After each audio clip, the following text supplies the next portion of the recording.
എല്ലാ പ്രിയപ്പെട്ട കൂട്ടുകാർക്കും സാൻഡി അൽവാനിലേക്ക് സ്വാഗതം. അപ്പോൾ നമ്മൾ ഇന്ന് വളരെ സ്വാദിഷ്ടമായൊരു മാങ്ങ അച്ചാറാണ് ഉണ്ടാക്കാൻ പോകുന്നത്.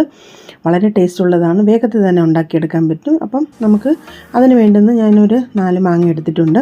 അതിന് നന്നായിട്ട് കഴുകി വൃത്തിയാക്കിയതിന് ശേഷം അതിൻ്റെ തൊലിയോടുകൂടി വെച്ച് തന്നെ നമ്മൾ അരിഞ്ഞെടുക്കുന്നുണ്ട്. അപ്പോൾ ഇത് വളരെ ഉപ്പിലിട്ട് അങ്ങനെ വെച്ചേക്കൊന്നും വേണ്ട, നമുക്ക് അന്നത്തെ ദിവസം തന്നെ നമുക്ക് ഉണ്ടാക്കാം. അതല്ലെങ്കിൽ ഒരു ദിവസം നമ്മൾ ഉപ്പിട്ട് വെച്ചതിന് ശേഷം ഉണ്ടാക്കാം. പക്ഷേ ഇതിനകത്ത് നമ്മൾ ആവിയിലൊന്നും നമ്മളിത് ചെയ്യുന്നില്ല.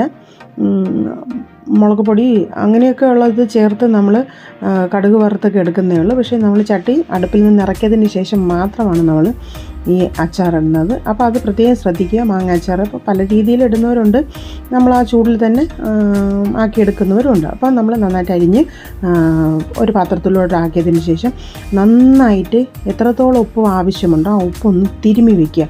ഈ ഉപ്പ് തിരുമ്മി വെച്ച് ഒരു 10-20 മിനിറ്റ് കഴിഞ്ഞാൽ നമുക്ക് ഈ തരത്തിൽ മാങ്ങ അച്ചാർ നമുക്ക് വേഗത്തിൽ ഉണ്ടാക്കിയെടുക്കാൻ സാധിക്കും. അപ്പോൾ ഒരു ചട്ടി ചൂടായതിന് ശേഷം ഇവിടെ ഞാൻ സൺഫ്ലവർ ഓയിലാണ് എടുത്തിരിക്കുന്നത്.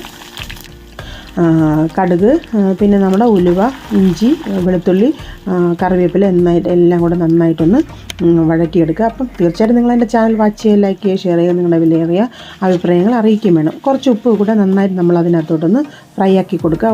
ഉപ്പ് ഇടുമ്പോൾ പ്രത്യേകം ശ്രദ്ധിക്കുക. ഇവിടെ ഞാൻ 2.5 സ്പൂണ് സാദാ മുളക് പൊടിയാണ്, എരിവനുസരിച്ച് കൊണ്ട് നിങ്ങൾ എടുക്കാൻ.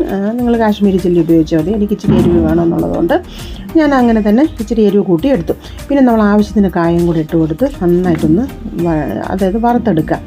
അപ്പോൾ ഇതെല്ലാം നമ്മൾ ചെറിയ ചൂടിലിട്ട് വേണം ഇത് ചെയ്യാൻ. പിന്നെ നമ്മൾ ആവശ്യത്തിന് കുറച്ച് വിനാഗിരി, ഇത് ഒരുപാടുള്ളതുകൊണ്ട് ഇത് കേടാകാതിരിക്കാൻ വേണ്ടി.